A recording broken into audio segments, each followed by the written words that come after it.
ঝিঙে সবজিটা একদম রেডি। এখানে কয়েকটি নিয়েছি ঝিঙাগুলো এখন আমি টুকরো টুকরো করে কেটে নিচ্ছি। টুকরো করে কেটে নিলে এটা কাটার সুবিধা হয়, ছিলকাগুলো ছিলে নিতে সুবিধা হয় অনেকটা, সেজন্য টুকরো করে কেটে নিচ্ছি।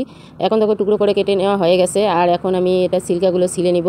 দেখো এটা ছোটো ছোটো করে কাটলে কিন্তু এটা সুবিধা অনেকটা হয় ছিলকাগুলো ছিলাতে। তো এভাবে আমি সবগুলো ঝিঙের ছিলকাগুলো ছিলে নিব।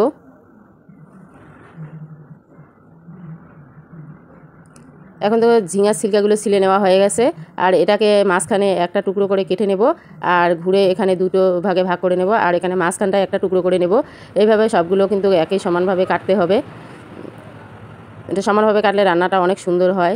দেখো আমি সবগুলো টুকরো এখন সমান করে কেটে নিচ্ছি। এখন কিন্তু কেটে নেওয়া হয়ে গেছে, এটাকে এখন ধুয়ে নিব। তো এখানে জল দিয়ে এটাকে ধুয়ে নিলাম, আর এদিকে কয়েকটি কাঁচা লঙ্কা ছিল, পেকে গেছে তাই দিয়ে দিলাম, আর রসুনের কোয়া, পেঁয়াজ কুচি দিয়ে এটাকে পেস্ট করে নিয়ে নেব।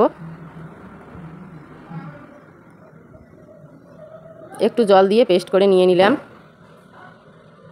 আর এদিকে গ্যাসে দিয়েছি কড়াই বসিয়ে, কড়াইতে তেল দিয়ে দিলাম। তেলটা একটু গরম করে নেব। গরম করে নেওয়া হয়ে গেলে দুটো শুকনো লঙ্কা ফোড়ন দিয়ে নেব। তো দুটো শুকনো লঙ্কা দেওয়ার পরে এখন পেঁয়াজ কুচি দেওয়ার পরে পেঁয়াজ কুচিটা একটু লাল করে ভেজে নেব। আর এখানে গুঁড়ো শুকটি মাছ নিয়েছি, গুঁড়ো শুকটি মাছটা একটু গরম জল দিয়ে ধুয়ে নিয়েছি। গরম জল দিয়ে ধুলে শুকটি মাছের গন্ধটা একটু ফ্যাকসানি গরম গন্ধ থাকে, তা সেটা চলে যায়। তাই একটু ভেজে নিলাম শুকটি মাছটা। ভেজে নিয়ে এখন যে পেস্ট করা মশলাটা আছে ওটা দিয়ে দিলাম, দিয়ে একটু নাড়াচাড়া করে নিলাম। এখন একে একে মশলাগুলো অ্যাড করে দিব। তো প্রথমে দিয়ে দিলাম জিরে গুঁড়ো, শুকনো লঙ্কার গুঁড়ো, হলুদ আর লবণ, স্বাদ মতো লবণ দিয়ে দিলাম। দিয়ে এটাকে ভালো করে কষিয়ে নিতে হবে।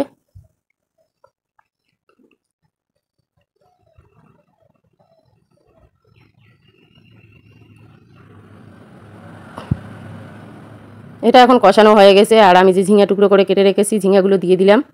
দিয়ে এখন সবগুলো মশলার সঙ্গে ঝিঙাগুলো একসঙ্গে মিক্সড করে নিয়ে নেব। এখানে জল অ্যাড করা যাবে না, ঝিঙার যে জলটা আছে ওটা ঢাকনা দিয়ে দিলে এটা বার হয়ে যাবে, সেই জন্য আমি জল দিয়ে দিলাম না। একটা ঢাকনা দিয়ে ঢেকে দিলাম 10 মিনিটের জন্য। 10 মিনিট পর ফিরে এলাম, এটা কিন্তু জলটা বার হয়ে গেছে।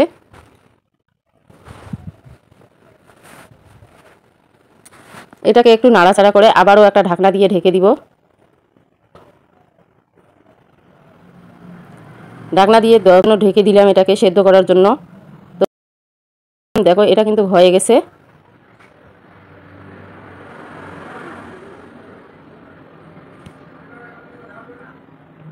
আর দিয়ে দিলাম সাদা তিল, পেস্ট করা সাদা তিল দিলে টেস্টটা আলাদা হয়।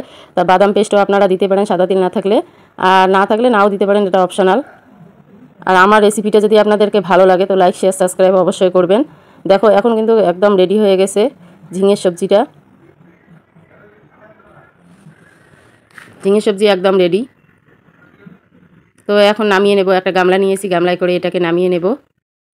তো দেখতে দেখতে দেখো তো কত সুন্দর কালার এসেছে, আর দেখতে কিন্তু অনেকটা সুন্দর হয়েছে। এইভাবে আপনারা বাড়িতে ট্রাই করে দেখবেন।